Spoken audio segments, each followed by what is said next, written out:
Hey everyone, Pugs here with two new reviews for y'all. Today I'm covering Krab Borg and Rockabye Bivalve. I don't really have as much to say for these episodes in this intro, no connecting thread I can think to make, so why don't I just make this intro really short today. As always, just gotta say a quick thank you to everyone who's been watching, and now let's just get right into it. Krab Borg is an episode that I periodically get mixed up with imitation crabs. I mean, not really, I know which episode is which, but when I think of one, I usually think of the other.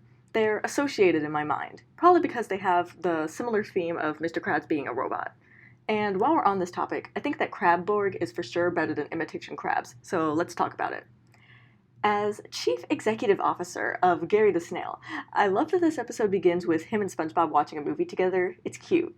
And I like that it implies that he and SpongeBob have movie nights frequently. It's little details like that I love, because they just add to the world of SpongeBob SquarePants. It feels like we're watching moments in the lives of the characters rather than their entire story, you know? Anywho, SpongeBob is dead set on watching the scary robot movie that comes on, even when Gary tells him that he shouldn't because, as we all know, SpongeBob's a scaredy pants. And lo and behold, SpongeBob ends up being scared all night, just like Gary said. It's funny watching SpongeBob's paranoia get the best of him, both in this beginning portion of Krab Borg and during the rest of the episode, and it gets to the point where he'll even question if Gary is a robot despite having lived with him for years now. Though, now I'm being reminded of the episode Planet of the Jellyfish, like maybe SpongeBob was imagining that Gary had been replaced by a robot? I don't know. I really like Planet of the Jellyfish, by the way, since that's an opinion y'all won't hear from me for a while. Anyway, SpongeBob's paranoia really starts to shine once he gets to the Krusty Krab, and we see some great faces and voice acting while SpongeBob mans the grill, screaming out in terror at the inanimate objects that he's falsely perceiving to be robots. The "I surrender" part is just too funny, and it gets me laughing every time. One thing I like about this episode is that SpongeBob immediately tells Squidward that his paranoia is from a movie. Like, this reveal is not some long, drawn-out thing where it all turns out to be from fiction, though we do get a play on that trope, which works infinitely better. I like that SpongeBob doesn't really hide that he's feeling paranoid. It doesn't feel like unnecessary drama or like a setup for secondhand embarrassment. It's the little things that I enjoy. Soon enough, we get into the meat and potatoes of Krab Borg. SpongeBob walks by Mr. Krabs' office and becomes convinced that dude is a robot. I love the drama of it all, especially when the camera zooms in on SpongeBob as he says, "a robot." I love how it happens again a bit later in the episode. It works just as well. I'm not sure if I'd call that a running gag, just a running bit, I guess. When the possibility first arises, SpongeBob dismisses it, showing that he isn't too far gone yet, but the story of the episode is about how paranoia can get the better of someone, even rational people like Squidward, so we know that SpongeBob can't resist his paranoid thinking for long. I like how in this episode Mr. Krabs is a fan of electronic music, even getting up and dancing to it in a way that would probably make the customers throw tomatoes at him, if you catch my drift. This adds a fun element to his character, seeing him actually enjoy and have fun with something that isn't money. Unfortunately, his enjoyment is demonstrated as him dancing robotically, which sets off all of SpongeBob's robot alarms. Another gag I really like in this part of the episode is another one of those gags that deconstructs cartoon logic in a way. When Squidward throws SpongeBob in the kitchen, and then SpongeBob reappears behind him, and Squidward's all like, "How did you, only to be ignored?" I love little gags like that. I like poking fun at the Toon Force. The whole section of SpongeBob trying to prove to Squidward that Mr. Krabs is a robot is great, and I love how increasingly annoyed Mr. Krabs gets with every attempt. And for the record, although it's supposed to be a corny-ass joke in the episode, I laughed at Squidward's pirate joke. As I've said before, I'm easy to please. Mr. Krabs' reaction to said joke was also funny, because yeah, Squidward should probably stick to his day job. Not everyone is as easily entertained as I am. I love how Squidward refuses to consider that his joke was just bad. That's so in character for him. And while I'm thinking about this moment, I really like how this episode delivers jokes. A lot of them in this episode are small moments of almost throwaway dialogue, like the cartoon logic deconstruction I mentioned earlier. It makes the delivery feel casual and almost effortless, even though I'm sure that it took a lot of work to make it appear as such.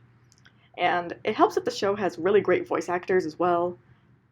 Additionally, I really like how the show stays true to the characters most of the time, and integrates their traits into jokes. They don't make the characters out of character for the sake of a joke, which I've seen happen a lot.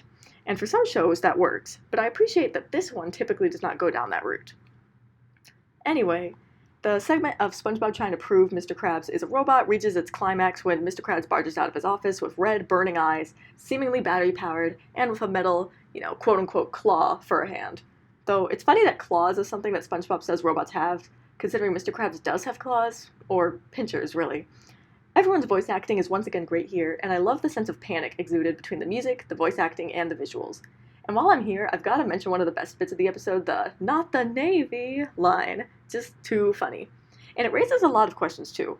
Like, does Bikini Bottom have a navy? Are they calling the Navy of the surface world? This episode states that knowledge of the surface world is widespread, if Squidward's correction of our world over the intercom is any implication or indication. I just have so many questions about the world of the show, don't mind me. And this episode also demonstrates that it's possible to have toilet humor that isn't horrible, because the whole getting the poop on the robot bit was actually funny. So, see what happens when your toilet humor isn't just nasty fart jokes? Yeah, that was a very mid-2010s problem, but the point still stands. And then, of course, we have the last scene of the episode, the interrogation of Mr. Krabs. I love how SpongeBob truly has no idea what he's doing here, not even playing the good cop, but the dumbass cop. Squidward, for his part, gets way too into it, and it's so funny. Mr. Krabs getting increasingly upset while SpongeBob and Squidward get increasingly unconfident is entertaining to watch. And of course, the best part of it all is the ending, when SpongeBob and Squidward realize for certain that Mr. Krabs is not a robot, and SpongeBob gets the hell out of Dodge, while Squidward sheepishly starts to clean the office of the irate Mr. Krabs. Just a great note to end this hilarious episode on. Krab Borg is a hilarious episode that uses the dynamic between Mr. Krabs, Squidward, and SpongeBob really well. I like how SpongeBob is the one bringing the problem around this time, as it's usually one of the other two with SpongeBob acting in more of a reactive way. Or maybe I just have a recency bias towards Can You Spare a Dime, but I don't know. I think I'm onto something. Anyway, it's just so funny to watch Squidward and SpongeBob give into hysteria and panic, and the plot is just so beautifully absurd. Krab Borg is definitely a worthy addition to my amazing tier, where it comes in with a score of 9.2 out of 10. Rockabye Bivalve is low-key a bizarre episode, and that's not a bad thing. Sometimes a bit of the peculiar is just what an episode needs. SpongeBob and Patrick raising a scallop is certainly not what I expected to see from this show, but I like it. Keeps me on my toes. And this strange plot leads to a pretty funny episode. I really like the beginning of Rockabye Bivalve, probably because it features Gary and I'm predictable. But it was also adorable to see SpongeBob running around having fun with a newspaper rubber band, which, now that I'm thinking about it, reminds me of the paper, this carefree, joyous fun. This quote-unquote childish behavior also comes in great contrast to what we'll be seeing later in the episode, where SpongeBob takes on the role of an exhausted parent. Maybe this episode is about growing up for two characters. Anyway, we'll get to that in a minute.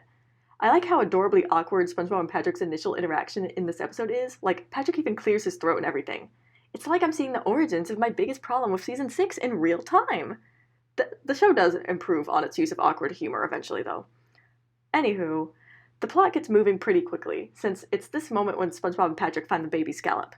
The scene is pretty funny, with SpongeBob and Patrick getting increasingly annoyed with the thought of the other lying to them about speaking, and there's also a funny bit of morbid humor in there when Patrick's initial reaction to finding the baby scallop is being, like, to try and kill it. Funny that Patrick ends up joining SpongeBob and raising the little guy. Though I am greatly overstating Patrick's contribution to their little family here, which I guess is a good transition to me talking about what I think is the funniest part of this episode, SpongeBob and Patrick acting like parents to a baby rather than to a pet. This setup is, as I said, bizarre, but it leads to all kinds of funny moments and makes the whole episode beautifully absurd. And speaking of morbid humor once again, there's that little bit with the worm when SpongeBob and Patrick are feeding Junior. I gotta say, it's unbelievable that Junior hates Krabby Patties. Hasn't he seen just one bite? I'm shaking my head. Rockabye Bivalve masterfully blends SpongeBob and Patrick's childish natures with the parental roles that they take on in this episode. For SpongeBob, it's more of a sharp contrast between these two aspects of himself, which makes sense given his hard-working tendencies, so of course he'd drop everything to act as stereotypically parental as possible. For Patrick, it's much more of a mix. He knew that Junior needed a diaper because he himself had been wearing diapers on his own for a year, which is presented in a way meant to infantilize him. So bizarre and absurd, but also so funny. The reasoning for Patrick not being able to be the quote-unquote mom is pretty funny, especially when he ends up saying, "Just call me daddy."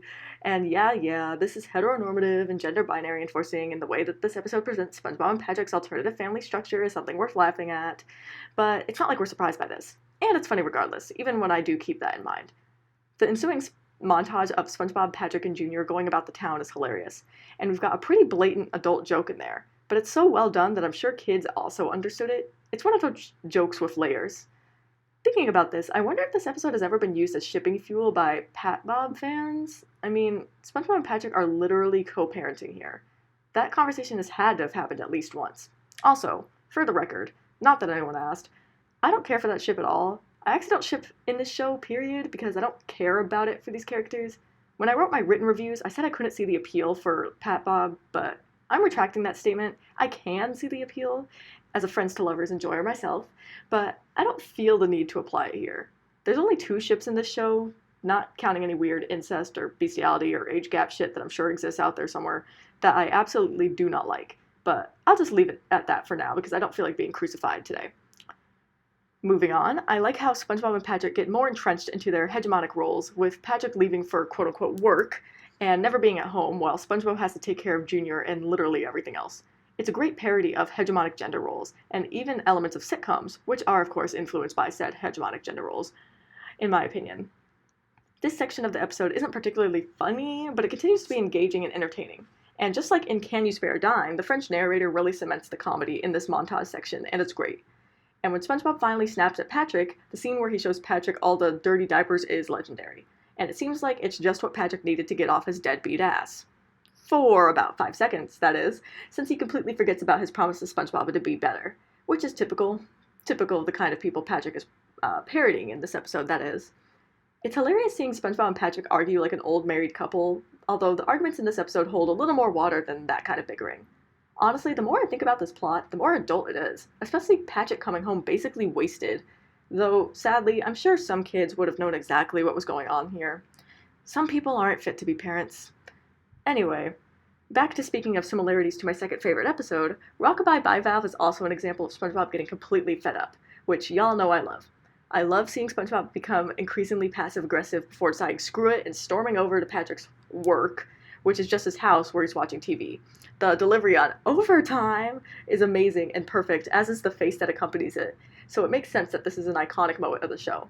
SpongeBob and Patrick's argument is also simply funny to watch for whatever reason, even though it's a little hard to hear exactly what they're saying, which was by design.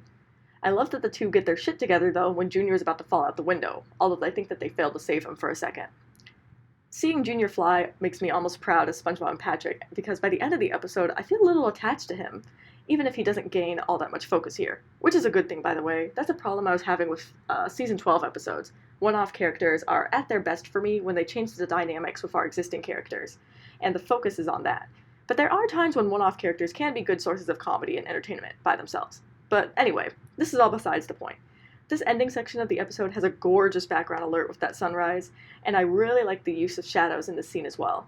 And then, of course, we have the somewhat famous ending line by Patrick, "Let's have another," which, combined with Patrick's gesture, makes for a rather adult joke. I quite enjoy Rockabye Bivalve. The premise of the episode itself is absurd and bizarre and makes the episode stand out because of that. And then the episode is funny as well. There are long stretches of the episode where there aren't any outstanding jokes, but I think altogether the episode is pretty entertaining. I don't really have any problems with the plot either, other than the fact that Patrick is kind of an asshole in this episode, but that's kind of the point, since it's meant to be a parody of deadbeat sitcom dads, so I can forgive this. I think this is definitely one of those episodes that I've appreciated more as I've gotten older, especially considering the episode actually talks about real problems some couples deal with when parenting. Overall, this episode makes a good addition to my great tier, where it comes in with a score of 8.8 out of 10. As always, I'll be ending the video with some closing thoughts of mine. I feel like my closing thoughts are less tying up loose ends, and more about offering alternative topics of discussion for every episode, like going down rabbit holes that I won't fully commit to. Like Rockabye Bivalve, the soapbox I was prepared to stand on for that review. I have a lot of thoughts about sitcoms and gender roles and all that, but they're all unorganized. I would not say that this episode is offensive by any means, in case anyone was wondering that. I just think it reflects the culture that we're in, which makes sense given that all art reflects something about the culture in which it was produced.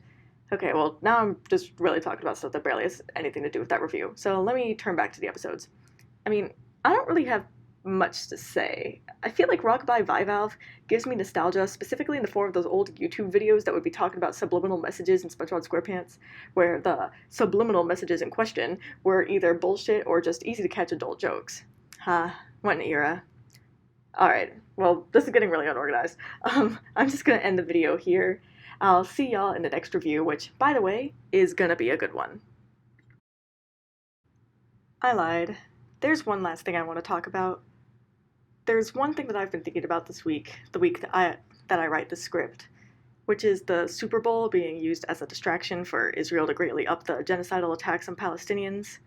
And I bring this up not just because it's something that I've been thinking about in general, because it is, and it's important, but also because I'm so viscerally disgusted by the way Nickelodeon played a role in this horror.